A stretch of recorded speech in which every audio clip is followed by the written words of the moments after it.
the untold aftermath of the Christmas truce that generals tried to erase. For a few quiet hours in December 1914, the war stopped. Guns fell silent, enemies shook hands, and soldiers who had been trained to kill suddenly remembered what it felt like to be human. But what happened after Christmas was over is a story far fewer people talk about. Because when the singing stopped and the orders returned, not every soldier could bring himself to pull the trigger again. The Christmas truce ended officially on December 26, 1914, but for many men on the Western Front, something inside them had already changed. They had shared cigarettes with the enemy. They had laughed together. Some had buried the dead side by side. And once you look another man in the eye and hear him speak about his family, it becomes far harder to see him as a target. When the order came to resume firing, thousands of soldiers hesitated.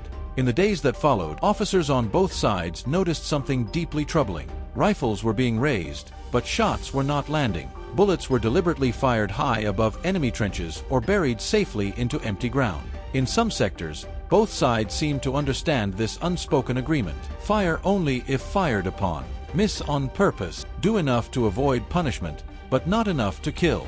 This behavior became known unofficially as live and let live, and while it was never written into orders, it spread quietly across parts of the front.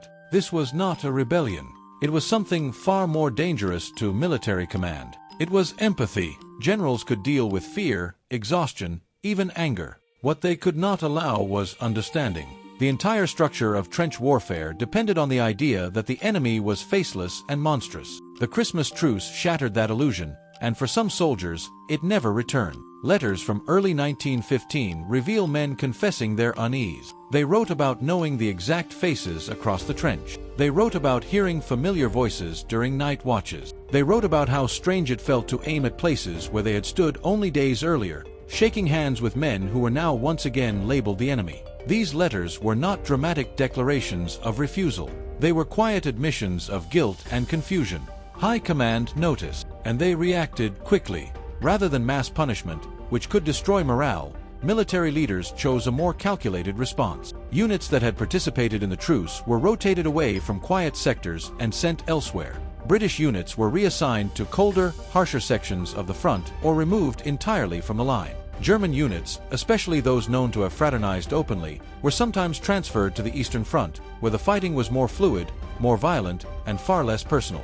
The goal was simple: break familiarity, replace hesitation with fear. Officially, fraternization was forbidden. Soldiers were warned that speaking to the enemy could lead to court-martial. Officers were instructed to maintain constant pressure and prevent silence from settling in. In some areas, the resumption of fighting itself was staged like a ritual. Officers from opposing sides agreed on a time. They stepped forward, saluted one another, fired shots into the air, and returned to their trenches. The message was clear. Whatever had happened during Christmas was over. The war had resumed. But for some men, the damage was already done. Not everyone returned to fighting with the same mindset. Some soldiers continued to fire poorly on purpose. Others avoided shooting whenever possible. Some developed what we now understand as moral injury, a deep internal conflict caused by acting against one's conscience. At the time, there was no language for this. There was only shame, silence, and the expectation to endure. By Christmas 1915, the generals made sure nothing like this could ever happen again.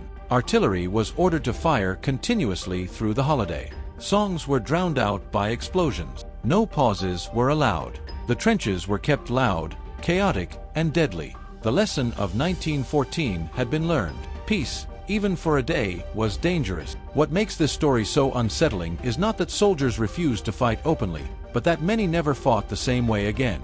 The Christmas truce revealed a truth that military leaders feared above all else. Most soldiers did not hate their enemies. They were young men following orders, trapped in the same mud, longing for the same homes, celebrating the same holiday. The war continued for 4 more years. Millions more would die.